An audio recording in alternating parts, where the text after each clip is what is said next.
Hey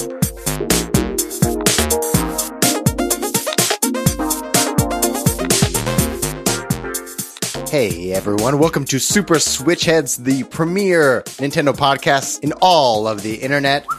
Welcome everyone to a new episode.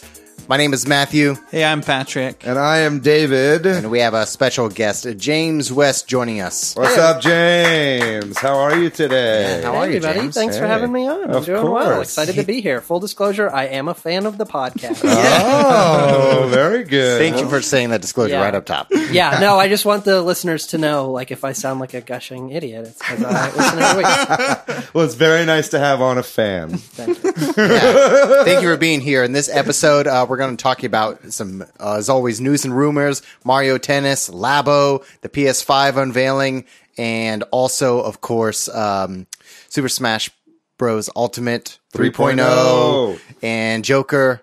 And then a focus of the episode as well is talking about gamer dads / gaming with small children. Yeah, that's right. Yeah. That's why we have you here, James. Yep, in part. I have a small child. And you have Labo. And I have Labo. half of us here are dads, which I think is an all-time high percentage of dads on this podcast. Half pretty dad, nice. half dad cast. How's y'all's weeks? Yeah, it's been fine. It's Yeah. been pretty, not much going on. Yeah. I've been blowing off work to play with the Labo VR. So- Any of y'all play that Maximus Cup? I did. I got like 25 total points, but I was out of town most of the weekend. I would have gotten more if I had actually had time. Ended at 445. I don't know what that means, but That's feels How many all right. points did More you get, than zero. David? I 445. Oh, yeah. I thought you were And saying it ended at 4:45 Oh, p.m. no, I was yeah, like, that's as many as you can get. Patrick, I maxed it out. you got 25. You got 445. I swear. Okay, we were talking about this last week, where it's like, oh, you know, maybe it'll be helpful for people like me that always get second place. I got second place literally 10 times. I kept getting second over and over and over again. It was so frustrating. And then I played one after it was done. David, if you had gotten second place 10 times, you would have had 500 points. Oh wait. Oh shit. Okay. Maybe I'm gonna get times. I did the math. poking some holes. Listen, guys, I've been had. Well, I suck at Tetris 99, y'all. let's move on to the news, you guys. So, Mario Tennis Aces Update 3.0. Speaking of updates 3.0, came out. And what's really, or is coming out, it may actually not have come out yet, but either way, what was really funny about this one, they've been adding stuff all the time, and so it's not a big deal, but that they finally added a cutscene for the story mode. Yeah, but it's Super strange. this is a weird story cutscene because it features Wario and Waluigi on an adventure together. And it's weird because it seems like they're using all old audio. Yeah. He's like Luigi. It seems like everybody's audio is like clearly taken from some other game that has nothing to do with the moment. Yeah. Just really weird that they put this out at all. Why do it This is now? not the update that people wanted for Mario Tennis This Aces. is what people were missing. I mean, what I will say though, the game has gotten a lot better over time, and I still play it a little bit every now and then.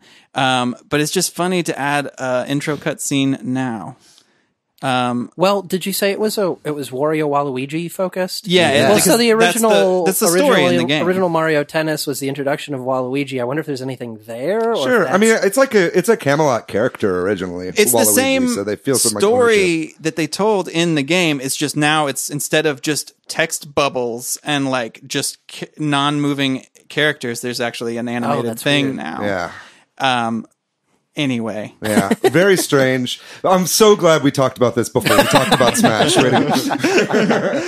I talked about this in the Discord. I just want a Super Wario Brothers. Yeah. That It would just be really makes you nice. want more Wario and Waluigi games. And maybe some new lines. Or maybe a fix to the story mode in Mario Tennis Spaces. We're going to jump to the Smash news. So they just, like right before we sat down to record this, somebody caught that there was a video that got released.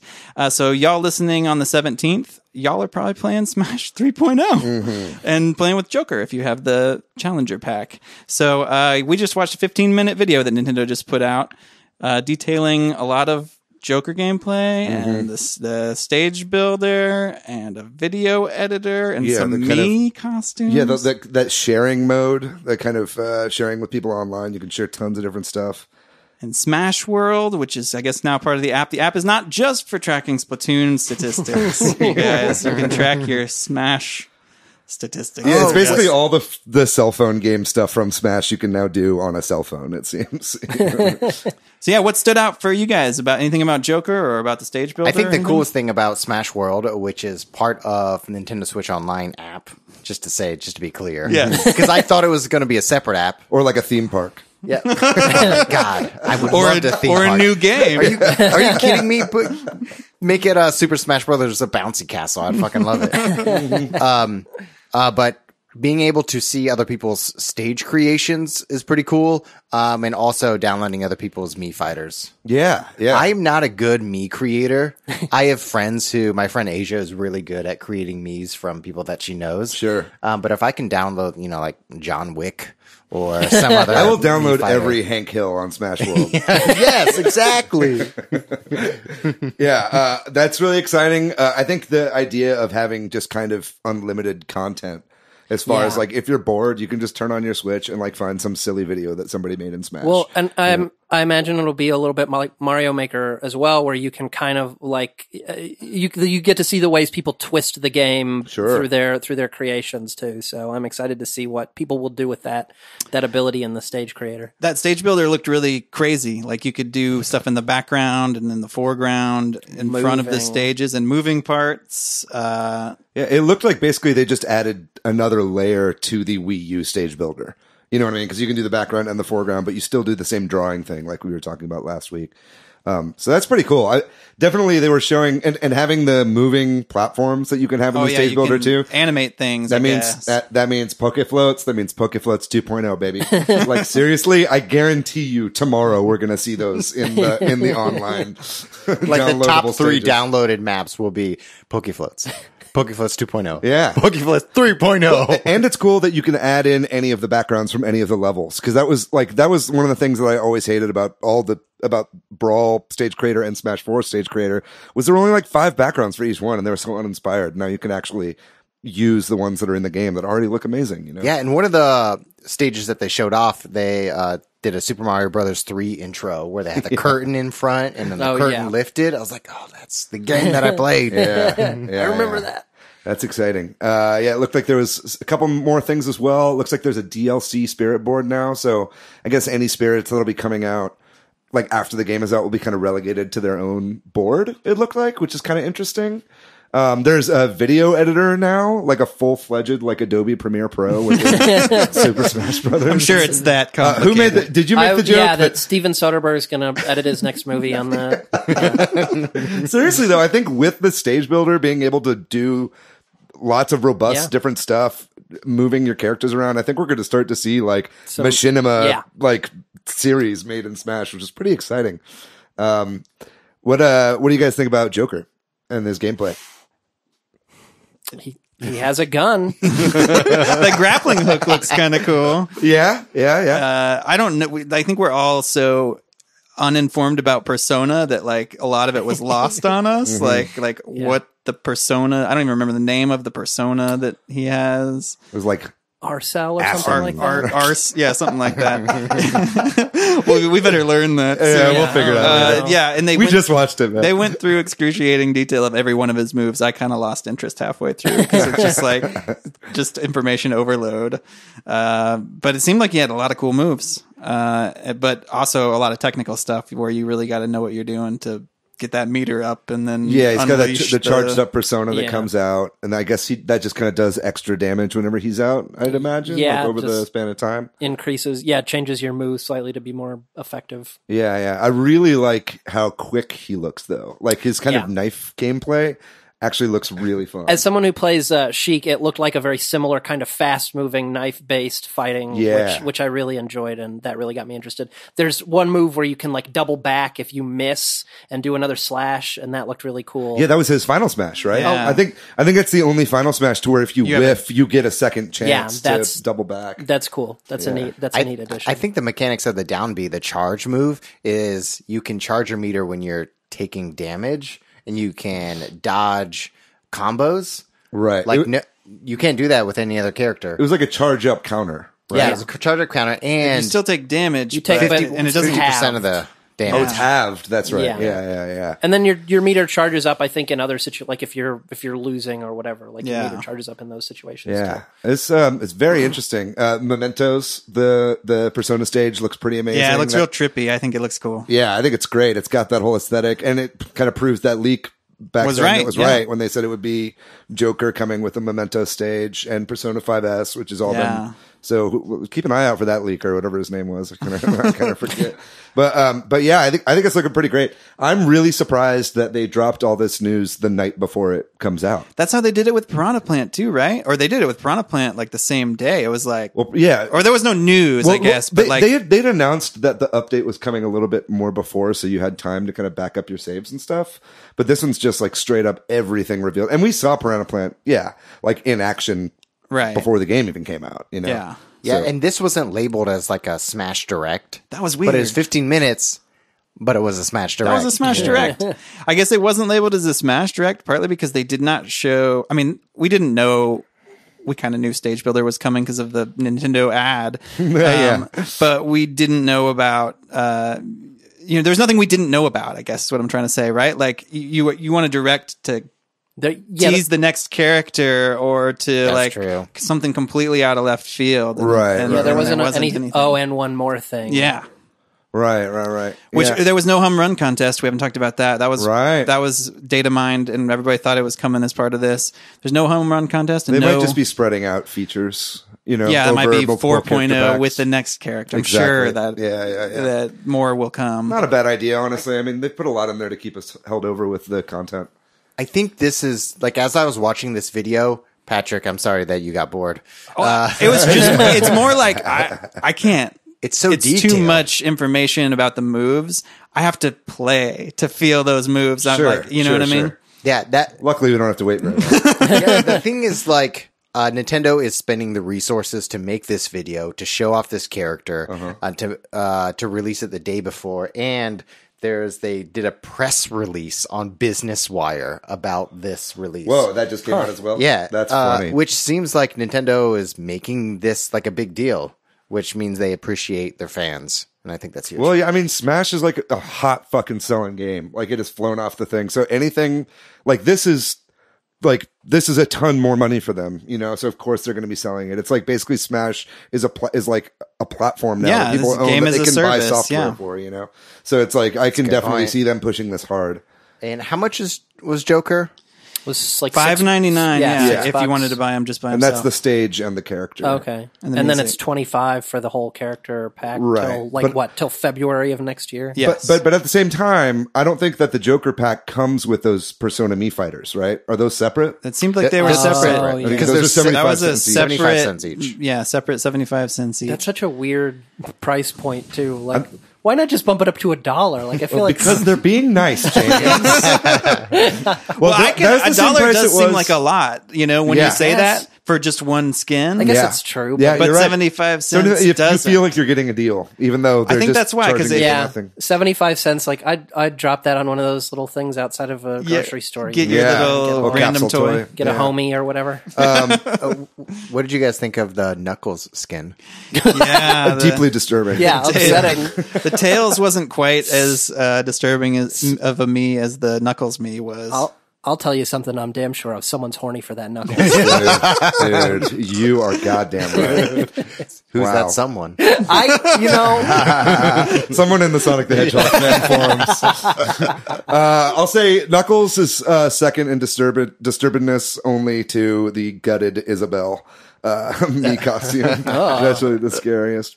But just to quickly double back on that 75-cent thing, that is how much me costumes were in Smash 4. Okay. So I think they're just bringing over and they that haven't stuff. increased with inflation at all. So No, it doesn't seem that fair way. enough. Fair enough. But yeah, now we're just kind of wondering when we're going to find out who the next character is. I have to assume that's E3 Yeah, or well, maybe some sort of April Direct. Yeah, we'll see. Before we got this Smash video, I was like still wondering, is there going to be an April Direct? There was that rumor that Gaming Intel put out that there would be one last week. Didn't happen. Gaming Intel is now not trustworthy in everybody's eyes. Yeah.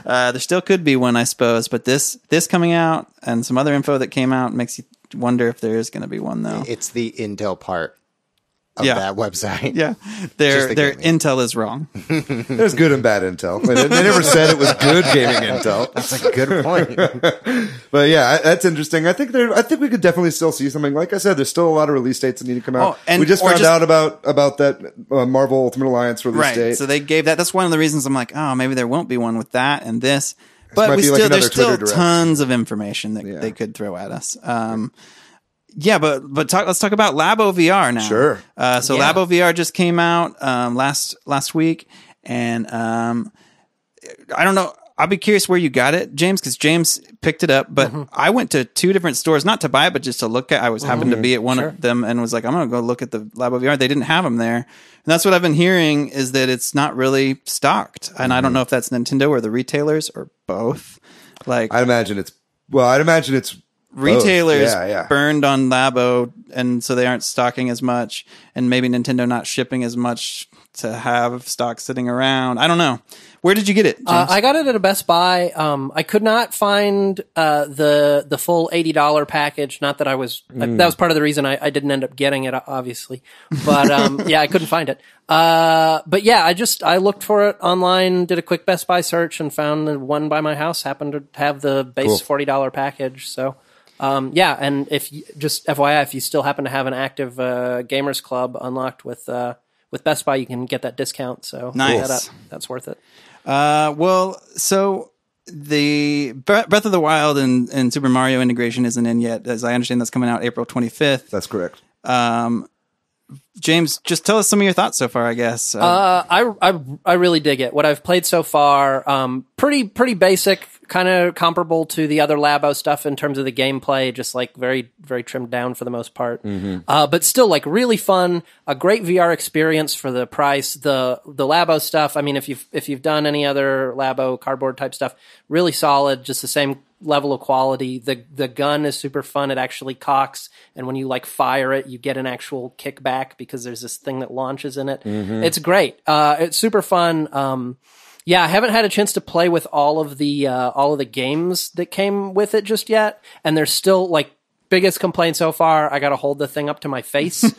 I'm looking forward to either a Nintendo solution or somebody coming up with a real good homebrew.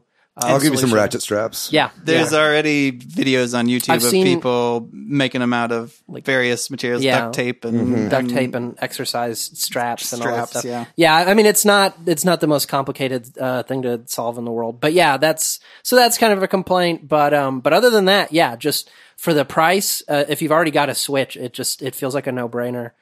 And you brought it over, and we have a lot of chance to test it out. What did you guys think, David or Matt? Yeah, I mean, I was somebody who was always really excited about this VR thing, and there had been files in the Switch that have been labeled VR for a long time. So we'd all been speculating that this was going to come. But then when we finally saw it, we saw that it was a Labo thing. I was like, okay, it kind of makes sense that they're doing a Labo thing with this because, you got a 720 screen on the Switch. It's not the beefiest console. How well is this going to play?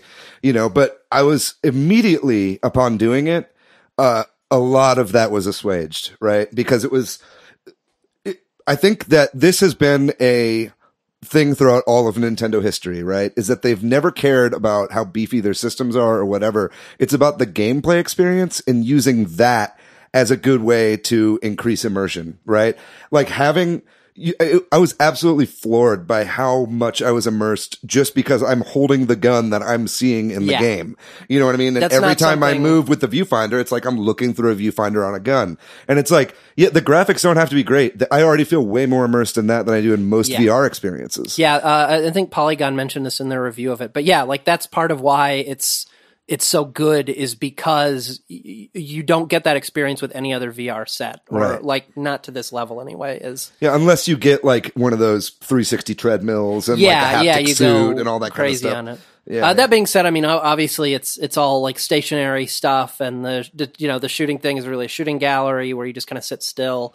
But yeah, it's still very engaging for what it is, and I'm looking forward to diving into it more. My other complaint is that it can get a little tough to stare at for extended periods of time. Sure. Like I played it for like 20 minutes and my eyes started to hurt just because that resolution gets a little blocky. But I don't feel like this is something where you're going to be like, oh, I need to spend hours trapped in this experience. You know, it's something you pick up and play for a little bit. We'll see when Breath of the Wild that's comes true. out. That's very true. Speaking of which, the Breath of the Wild technical director, they had like a little thing that he wrote up on the Nintendo website where he talked about, I guess, why they decided or how they decided to do that. Did you guys take a look at that? I did, yeah. I guess he was saying that, that when they brought it around, they're like, what could we do with Breath of the Wild? And had a lot of ideas, and they settled on, let's just make it so the whole game, you can do whatever, just take a look. And the way he frames it in that write-up is kind of like, we recommend that if there's something interesting, you just pop it on for a minute and look. Mm-hmm. So they're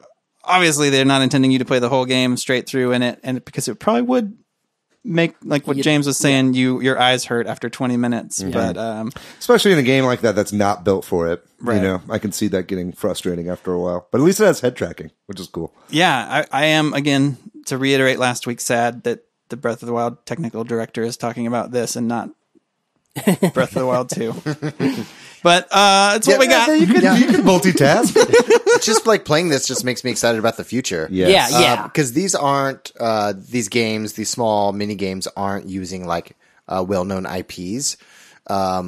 But thinking of like, if this is successful and if people are buying it and it's hard to find it on the shelves and that creates excitement.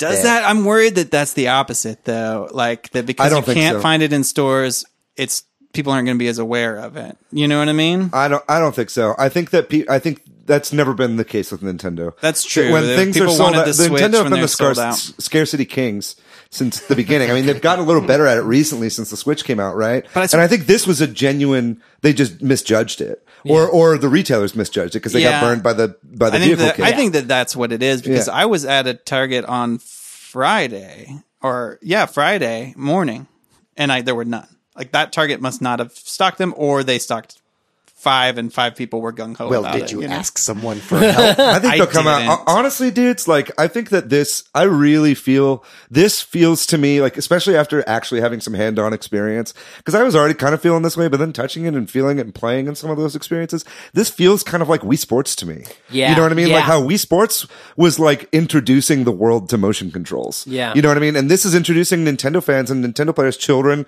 anyone who owns a Switch to what VR can be. Yeah, and it feels simplistic and it feels easy to pick up and play. And it's like, I see them doing something more with VR with the Switch Pro. Like, I really feel like that's going to happen. Yeah, I really hope so. Yeah, and you're thinking about entry-level VR, like you spent $40 and PSVR, if you own a PS4, that's $200. Yeah. And it's like a cheap amount in order to have these VR experiences that people don't have the money for usually. Yeah. Right. Especially for like gaming experience. Yeah. And I mean, it's, you're not talking about like a Vive or anything like that, but I mean, it's still like, it's enough to get you into the concept of VR at arguably the cheapest price of anything. And it's fast too. You pick it up and you're immediately having fun. Yeah. One thing that I wish, before we move on from this, that I know isn't a feature right now, which is a huge misstep, I think, is they have this robust game creation tool in Labo Garage. Yeah. And you can make 3D platformers. You know what I mean? You can add physics and you can do all this kind of stuff, but there's no way to share any of that online. It's missing from all the Labo stuff, but especially now when it's even more exciting, it's glaring. And it's weird on a day where we see Smash coming out with all this shareable stuff and Mario Maker on the horizon. Yeah. So hopefully they patch that in. Or at least like offload them to somebody else. Yeah. I don't want to like go through every line of code and reprogram my friend's games on my version of Labo's VR. So let's move on though. Yeah. In non-Nintendo news, the Wired did an exclusive article about Sony PlayStation 5 or whatever they'll call it, which will probably be PlayStation 5. You're just going to go straight to PS6. Yeah. they feel weird about 5. I think the like system architect for that, Mark Cerny, he like came and showed them, sort of an early build or whatever, interesting things that came out of that real quickly. Not coming in 2019 was definitely stated. Makes sense. It's going to be backwards compatible with PS4 games and with the current PSVR, like we were just talking about.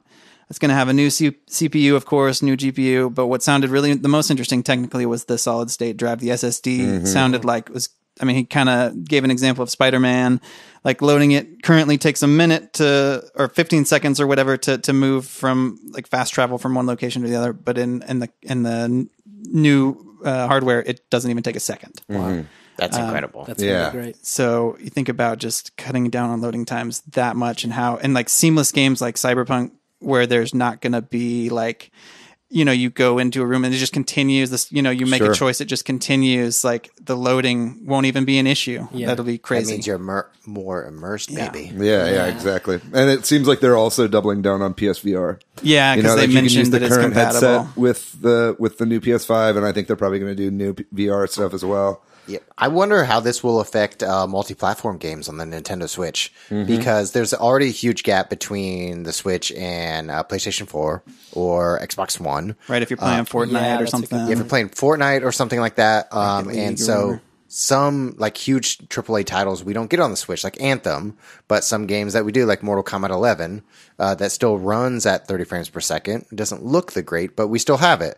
So if that gap gets wider in technical specs, then I wonder what that'll mean for like larger titles like FIFA or Madden or any of those, the people that maybe aren't gamers but still play games. Well, jumping on that comment and slightly tweaking it, like they said it's not coming in 2019. What if the Switch Pro comes out? That's true. It's still not going to be anywhere close. I mean, yeah, but like it could PS5 help. is sounding like a powerhouse. Sure, but it could help bridge that gap just a little. Yeah, bit. exactly what I was thinking. And but also, it's also just never been a problem for Nintendo in the past. Right. They just like have never cared about. Like the Wii U came out like before the current console cycle, and it was never caught up. And I'm not saying they're competitors directly, but they are. Like if just knowing when this is coming out or not coming out, rather, it just makes me wonder. Does that make it more likely if this Switch Mini or Switch Pro rumors are true that these are going to hit around the same time? And what is that going to mean for sales of each of them, really? Yeah, Sony is announcing the PS5 2 months before E3, and Sony is not going to be at E3 like they have in prior years. So they're like preemptively striking against Nintendo, maybe a new console, and Microsoft. Yeah, and I know we weren't going to talk about this, but I think part of the reason they revealed this is because Microsoft was revealing some stuff today. Yeah. And I think they were trying to steal their thunder. Yeah, that's what they did with the last generation as well. So I think this E3 we're going to see new Switch revisions and we're going to see the new Xbox. Yeah, this E3 is going to be fucking It's going to be lit. I'm so excited. Yeah, I'm excited. Moving on, Reggie Fils-Aimé is officially no longer a Nintendo of America president or employee. He is retired. He had to turn in his badge. They put all his stuff in a box and walked out. Him out. He had to turn in Joker's gun. Yeah, that's true. As they don't tell you that, but as Nintendo America president, you get issued a gun and a license to kill. Yeah. So he's on Twitter now as his own self. That's so good. At Private Reggie. citizen. He's at Reggie. Yeah. Really? He got Reggie? Yeah, he got Reggie. He must have signed up for Twitter like right when Twitter came out and just never used it Yeah. until right now. Or he paid a lot of money to somebody to get there. Yeah, I mean, I guess he's retiring just because he feels like it, so I'm sure he's got a shit ton of money. Yeah. Anyway, I will say I loved his first tweets, and they're very sad of just him cleaning out his office. Like, it's just him being like, man, I'm taking all this cool shit, but I'm leaving the Master Sword for whoever will come after me. It was just so heartfelt. Like, I'm looking forward to his tweets in the future. David, do you want to take this next one? Star Wars Pinball was announced. Oh, yeah. So this past weekend was a Star Wars celebration in Chicago. And there's a bunch of cool Star Wars video game news that came out. The new Jedi game. So there's a really cool looking solo, or single player rather, Star Wars game. That's right. That's coming out pretty soon for other consoles. However, it is made in Unreal Engine 4, so never say never. But they didn't do Frostbite. They did Unreal Engine 4, so it is possible. But the Switch is getting something. Yeah, I mean, we'll talk a little bit about Unreal Engine 4 later in the episode. But the Switch is getting its first ever Star Wars game, and that is Zen Studios' Star Wars Pinball. So it's basically all the Star Wars pinball tables that have been in Pinball FX3 on PC and all those other things, but they're basically bundling all 19 of those tables into one game and selling it both digitally and at retail. But there's 19 tables? There's 19, yeah. Boy. There's like a solo table, like 2 Rogue One tables, like one for every one of the saga movies. Like, yeah, it's a full-on Star Wars thing, and it looks great. You guys know I'm a big fan of Pinball FX, and I play it all the time, and I'm a big fan of Star Wars, so this is a day one buy for me. And just the way that Zen has been supporting the pinball games. Like, this is going to get updates for a long time down the road, and they love the Switch, so I'm excited about it. I'm not that into pinball, but it actually did look cool. I will admit, and it sports the flip grip too, or vertical. For that flip grip. Exactly, and this just opens the door for more Star Wars games on the Switch. So bring them on, EA, please. We're hungry for them. Last piece of news here, Nintendo Switch Update 8.0 came out on April 15th. Tax day. Yeah, tax day. But it didn't have typical OS updates, nothing that blew our minds, are not all the things we really want. But there were some interesting things in this one. Some good quality of life improvements. Yeah, quality of life, some QOLs. QOL improvements. And for me, this first one I have here written down, I'm excited about. It's that now when there's an option to turn it off, or to have it set such that when you pull the Switch out of the dock, when it was charging, it does not just automatically turn on like it currently does. Thank you, Doug Bowser. Have value added already. I mean, half the time I'm ready to play it, but the other half the time I'm pulling it out to stick in my bag. Sure. And if I'm ready to play it, I don't mind turning it on.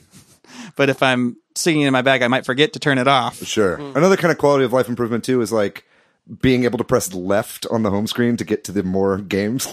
You know what I'm talking about? I didn't see that one. Yeah. I missed that one. You no longer have to go all the way to the right to look at more of your games. Oh, that's great. Yeah. I didn't even know that. I did see that you can sort when you're under all software. Yeah. According to a couple of different things. Like publisher and most recent played and most playtime, which is great too. To be better. It's not quite folders. It's not quite folders, but it's better than what we currently have. Oh, I didn't even know about the left thing. I missed that one. And did you see the zoom feature?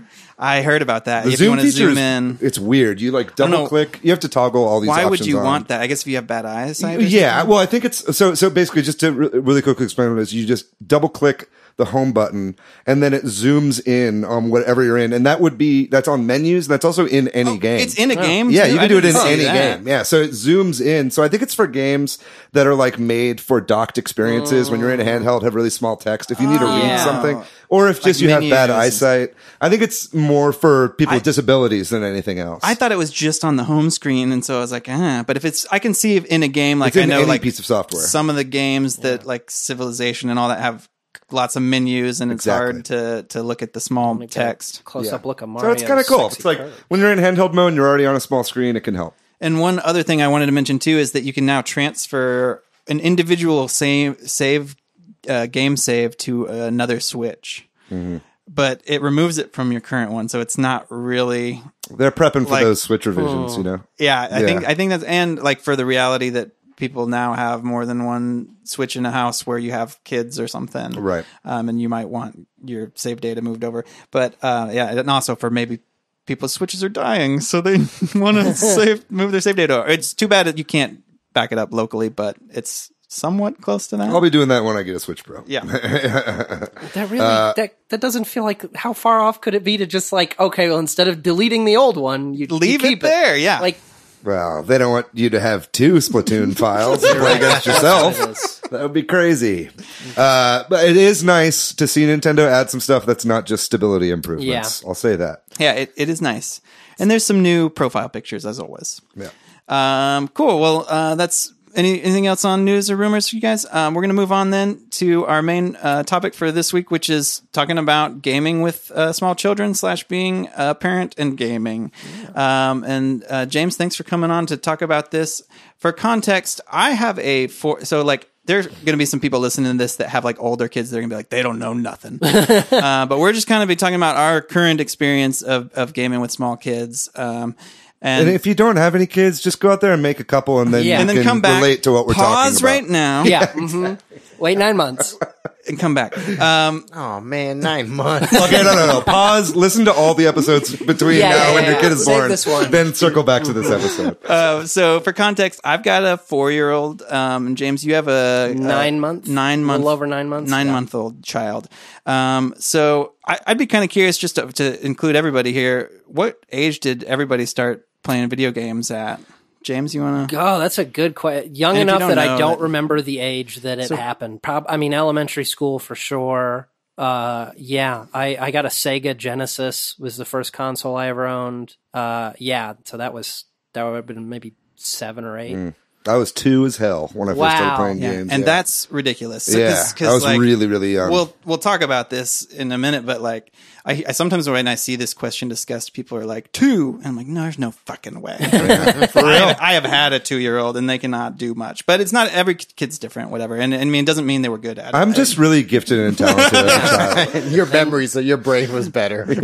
My brain. Yeah, I was a wounded kid. My first memory was playing on Mattel Intellivision. It's not of the game, but of the controller. Yeah. It's like shaped like a TV remote. Oh, yeah. And it had like these clicky buttons. And I just remember, and it had this like feeling. I'm like feeling my hand right as I'm doing it. But you could like move the surface on top of the mechanics under the controller. So I would like move it as a child. I was like, "Ooh, this is fun!" And like click the buttons. I don't know how to. That doesn't count. That's not a video game. Hey, it was for a video game, James. Well, regardless, it stuck for all of us. Yeah. Right, and I think I was probably 5 or 6 too, probably maybe earlier to see some or play some. But I think that's like something to think about because James shared with me this Kotaku article about introducing kids to gaming when we were talking about this episode, and it's just basic common sense kind of stuff, but maybe stuff you don't think about. Like one of the things that really stuck out to me, and this is true for not just video games, but lots of things, is like when he sees me doing something that isn't playing with him, he does not like the thing that I'm doing. He wants me to play with him. He gets jealous of the game? Yeah. Like if I'm playing a video game or if I'm looking at my phone or reading a book or whatever, I threw in a book to make myself sound smart. Hey, you read Annihilation. Then that's not something that they like. They want your attention to be on them. And I forget the name of the writer, but they said that, just like try to avoid playing games in front of them at such a young age because it will set in their minds like a negative response to video games because they'll think, well, this is the thing that takes my dad away. Right. Yeah. So just to be clear, this is a Kotaku article from, I guess earlier this year. It's when should you start introducing your kids to video games by Keza McDonald, if you want to look it up. But it's all stuff which I just read the other day because James just sent it to me. But it's all stuff that I kind of intuitively figured out on my own. Not to not to downplay the article, but it's all stuff I kind of realized over the last 4 years, which is 1-year-olds can't play video games. Yeah. Right. Like I tried to get my kid into it when he was too soon. He's just now really able to play a lot of stuff at 4. But I also if they're not having fun, stop. Mm-hmm. Right. Cause I think that's something I could do. And I realized that I was like, I want my kid to like video games. So as soon as he's done, we're done. You know what I mean? Like if it's half of a Mario Kart race, great. You know what I mean? Like let's shut it off. I'm not going to force him to finish something he doesn't want to do.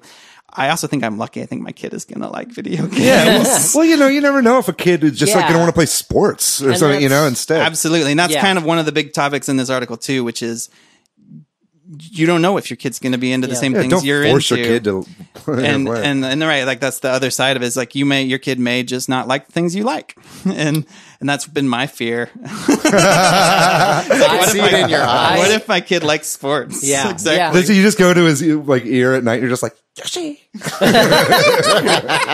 I'm not worried about it at this point, you guys. My kid likes to play video games, I think. And I started with I didn't have a Wii U, but I had a Wii and I was playing the new Super Mario Bros on that and just hey, do you want to watch Mario?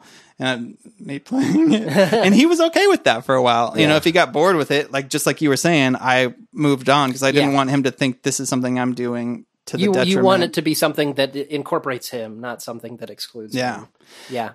So I'd be curious to hear a little bit, James, about do you have plan for introducing your kids to video games now? Well, it's something I've thought a lot about, not just in terms of video games, but like, I think video games are easier, but like movies and stuff like that too. Like, I really love the movie The Thing. When's a good time to introduce them to The Thing? 5 years old. Yeah. Honestly, that's about when my wife saw it. Her dad showed it to her at like 6 or 7 years old. Yeah. And I was like, well, that's fucked up. But yeah, like video games, I feel like it's easier to kind of attract them to it. Honestly, and one of the things, so we all do kind of comedy in the Austin, kind of comedy. We all do comedy. Yeah, we're all professional comedians. Yeah, we've all been paid for it. Yeah. And so one of the things before I had a kid, I started looking to the other comedian dads, in Patrick included, in the Austin scene to be like, what do you guys do? How do you make it work? You know, how do you maintain a show and still have a child, and keep a human life alive? And so similarly, I listen to this podcast, and every time you mention your son, I'm like, I gotta nugget that away and remember that when he's like 4 years old, these are the things I should be thinking about and looking for.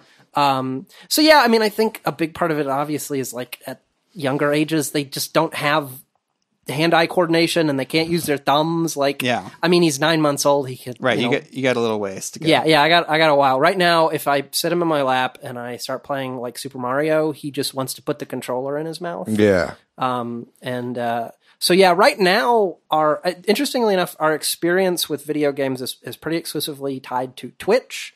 When I'm playing with him in our playpen in the living room, and I'll throw a Twitch stream on the TV. I thought you were going to say you stream your kid playing in the playpen.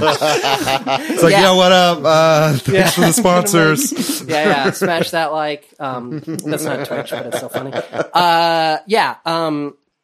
So I started watching a lot of Twitch streams right after he was born, just because it's like if I'm rocking him to sleep, it's something that's really easy to throw on my iPad and just have play there, and I don't need audio. I can just watch people play video games.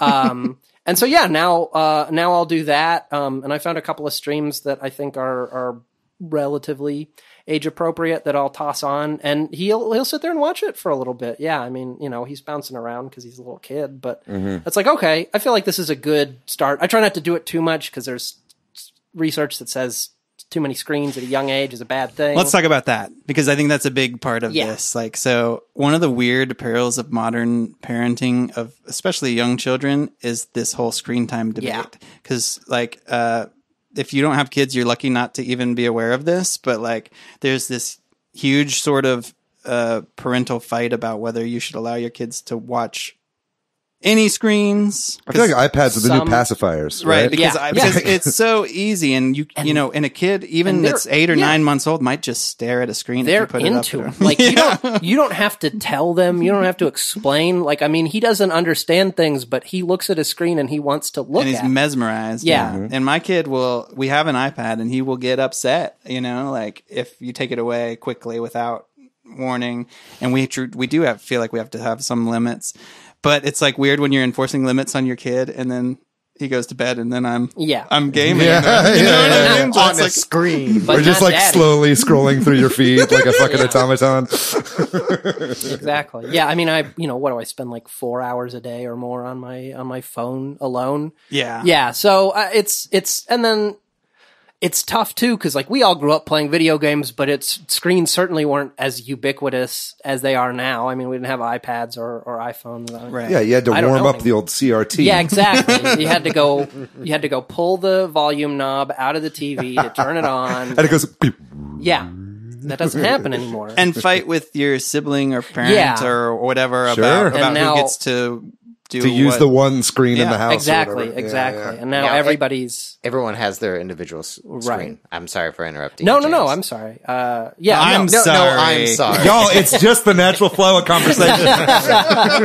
We're on the same wavelength, and that's a good thing. So maybe, Patrick, what's the limit? Do you have a number? What is your strategy? Our strategy presently is he can, on a weekday, he can do screens in the morning or after school, and then if it's weekend, we don't really have limits.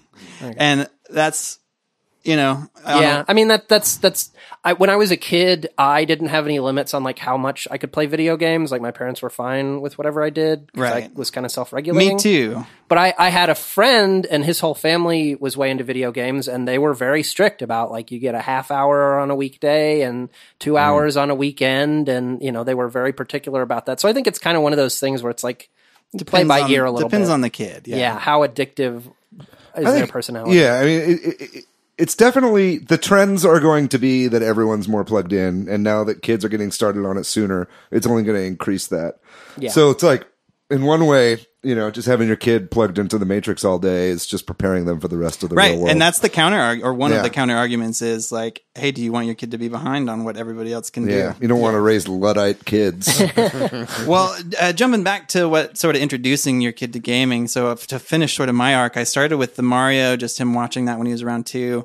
And then when I got the Switch, I got, one thing I didn't pay attention to much until I had a kid too is like game ratings. Like I wasn't playing, Tomb Raider or something in front of him, but like I played Breath of the Wild. He was really into watching me play Mario Odyssey and Breath of the Wild though. Mm-hmm. So that's like in just telling me what to do. Yeah. Right. And like, cause that's the game. Right. Before he could actually manage a controller was like, go into that door or whatever. Right. And he really loved New Donk City, the whole festival thing. Who doesn't? Not the festival. He just really liked walking around in the city and going into the different places, even though like I drove me nuts. But I was like, I'd do it because it's like, we've been in here 15 You should take his ass. You should take his ass to New York City. Yeah. And they'll be like, wow, it's just like New Donk City. I'm trying to remember how old he was. On New Donk City. But it's like for to mix it up, I'd be like, let's play Zelda, and I'd like try to get him excited about that, and he got into it. But then like in the bathtub, he's like, let's kill things, and you're like, whoa, let's pump the brakes on that. Maybe we shouldn't play Zelda. Like that's maybe you're not ready to because like watching a sweet 3-year-old talking about killing things, that's upsetting. You want your 3-year-old to say, "Let's throw our hat at and become things, and then possess them." And then if we jump on them, but they come back. Let me insert my soul into this toothbrush. Yeah. And I'm not going to be super strict about that stuff, but it did make me realize I do need to pay attention to a game rating. Like, sure. They aren't meaningless, like they are to us. You know what I mean? I had a similar thought. Again, harking back to the Twitch thing, I watch a lot of Overwatch streams, and Overwatch, there's violence, but it's relatively cartoony, and like when the robots explode into screws and springs and whatever, who cares?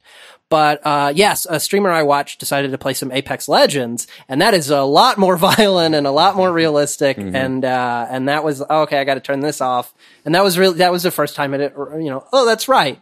He can't watch this, and also I should probably watch how much I curse around him too. It's interesting on this new Nintendo as well, because we're kind of in the first, I mean, I guess the Wii U did this too, and to an extent the Wii, but this is really now, we're in a time where it's like, you need parental controls on your Switch if you're a parent, because there's there's Senran Kagura games, there's titty grabbing games, it's like, there's lots of, Nintendo doesn't care anymore, it seems, you know what I mean? and so it used to be that you could get your kid a Super Nintendo or something and then they'd be fine. Safe. You know what I mean? Unless they got like Doom, I guess.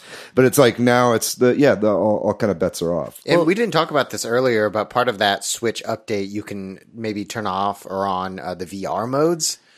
Yeah, you can like lock it behind a wall or something. So you can lock it, which... Yeah, because like this is something I've actually looked into this because the Labo VR stuff, like VR is, cautioned not for children, like they said 7 and up, but there's no real evidence that suggests a kid can't be doing VR. It's just probably liability caution. Yeah, you know what I mean? Like that's current because there's no research one way or the other. I mean, there's no indication that it's more harmful for a child than it is for anybody to be in VR. I mean, yeah, I could see that for just like brain development. You know what I mean? Like being. It's one thing to like have an active imagination and think that you're fighting monsters in your head, and it's another thing to be like fully enveloped in a universe. Then how long before we're doing a Tom Hanks style D&D Monsters and Mazes movie? Well, I tell you what, guys, whenever I have a kid, I'm going to donate him to science so we can see the true effects of keeping a kid jacked into VR for weeks at a time. Well, so to jump back to something you mentioned, that Super Nintendo, one of the things that I've been thinking about a lot lately that I'm really excited about is the NES Classic, the SNES Classic. Like, these are opportunities to introduce him to these classic video games that I think are still they hold up really well. The gaming fundamentals. In like the classic way that too, with the actual controller, it's connected to the thing. I'm sitting too close to the TV because that's the way it's designed. And like that, I'm excited that I have that opportunity to show him those games in that way. I've shown my kid some of the NES games on the NES app, and he's been into it enough to like watch for a little bit. But I get bored playing those. Well, yeah, and NES is NES is tough. If the Super Nintendo comes, that'll be a different that'll be a different ball game for sure. I real quickly to finish sort of what I was talking about. Then I bought Kirby when that came out, thinking my kid this will be the perfect game for him, but he wasn't quite ready. And maybe we'll come back to it, but it's not the right game at the right time. But he got super into Lego City Undercover, and that we just logged tons of hours into that. Mostly with me playing and him telling me what to do, but then like sort of with him pressing A to drive the cars, like us sharing the controller, and occasionally us playing 2-player.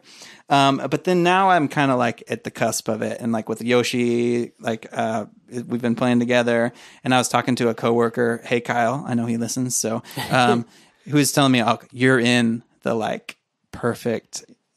The next few years are going to be the best of like co-gaming with your kid. He's like, because like he's I think it was like his kids are older, so it's like GameCube era. He's like, I got such great memories of playing Wind Waker and Mario Sunshine with my kids because they were just the right age at that time. That's perfect. So like, I'm sure the next few major games are going to be good for me. Get all the gaming in before he starts resenting you. Yeah, exactly. And I feel so lucky too because I've got a friend who's got 3 kids and like they don't play video games, and he's a friend that I used to play a shit tons of Halo with, and I asked him like, oh, do you play any video games these days? Because I don't see him that much. He's like, no. Well, I am, and me and my kid are having a great time over here, Yeah. Does your kid listen to the show?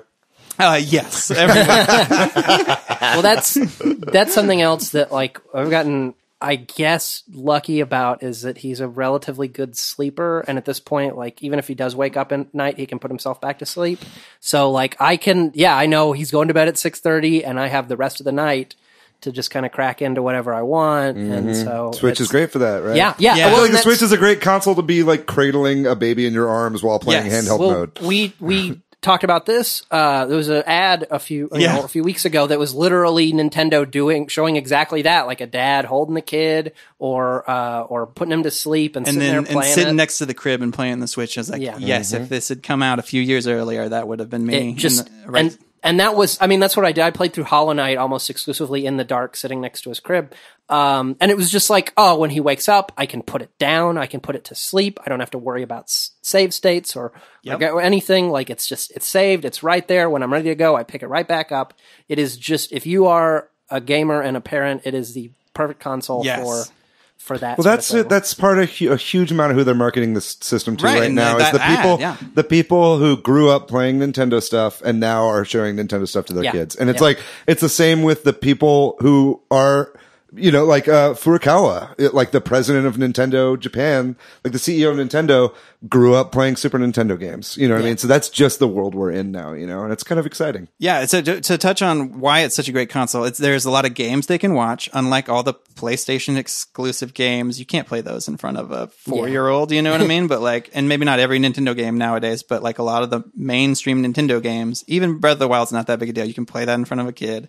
You can play at odd times with the portability, like when they're falling asleep. Like my kid still has trouble falling asleep. I'll have to go check on him or whatever. He'll call out, just pop that, into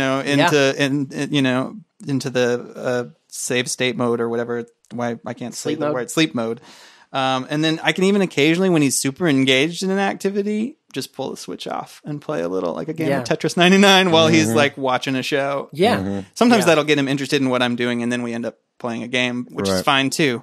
But yeah, it's such a great console for it. I think like this whole episode, we've been talking about gaming for children and then gaming with children. And now you're also talking about gaming around them, outside of them. Just around them. But just like you're embracing your hobby, you want to introduce your child to gaming, but you're also embracing gaming as your own hobby. So you're also fulfilling your own needs by playing some games. Yeah.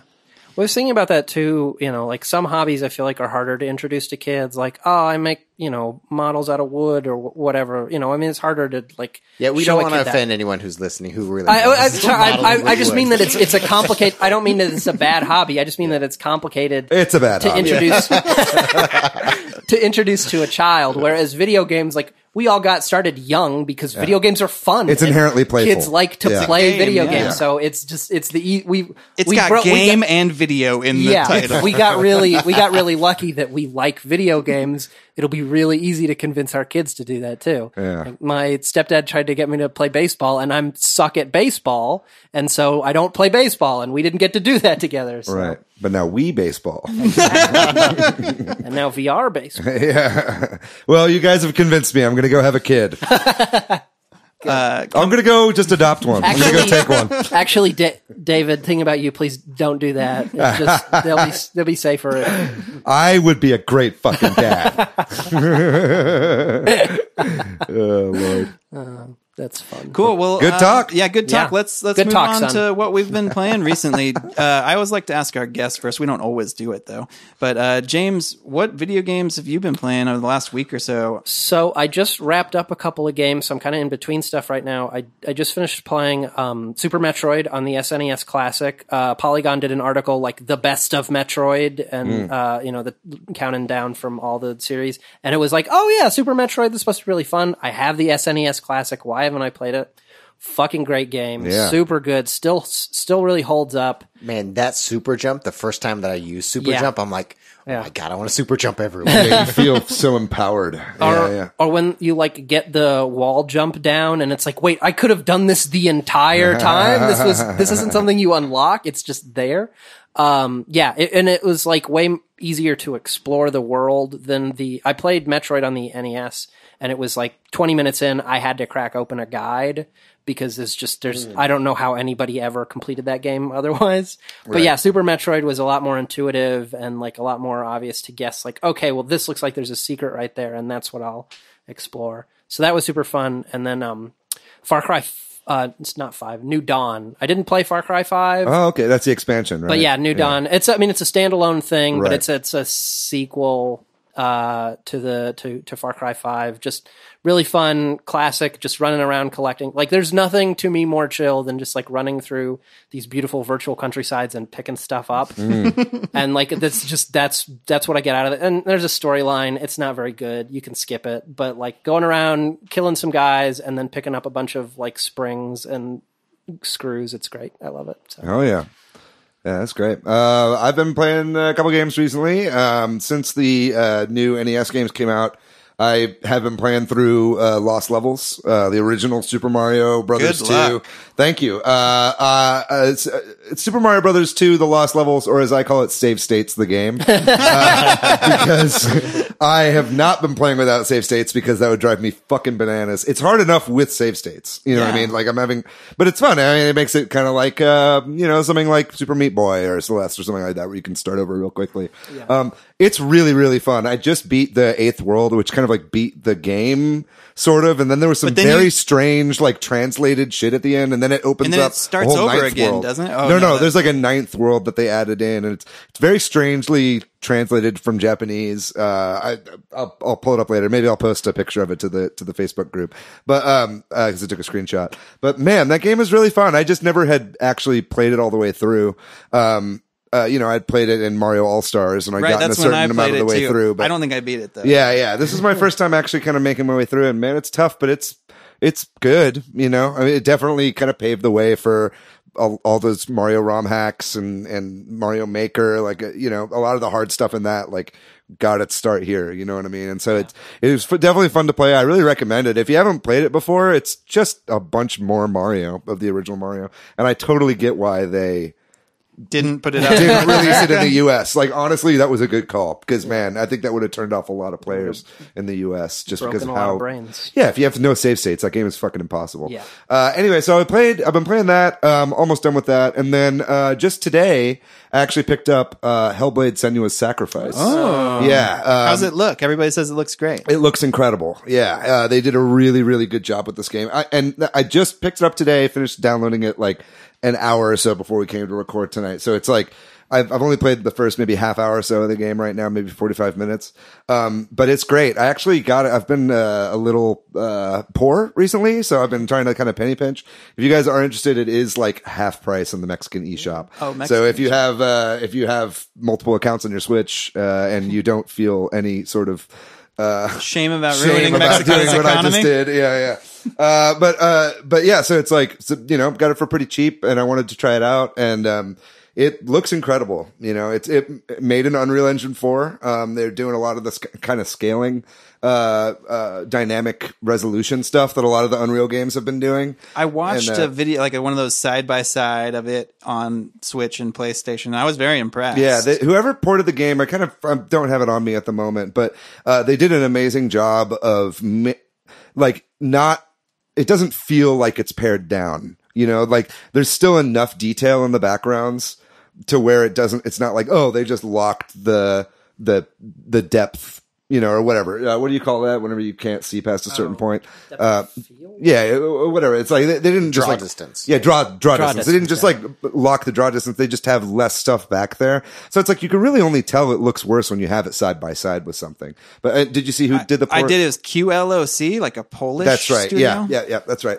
And they just did a great job with it. And they actually do something pretty interesting when, so with the kind of cutscenes that were in the original game, for, PS4 and Xbox One, they had it to where, that's all in-game, in-engine, they don't cut to anything. But in the Switch version, the way they do that, because there's a lot more going on in those cutscenes, the way they do that is they are pre-rendered video, but of the in-engine stuff going, and then they do like a little crossfade, basically, between...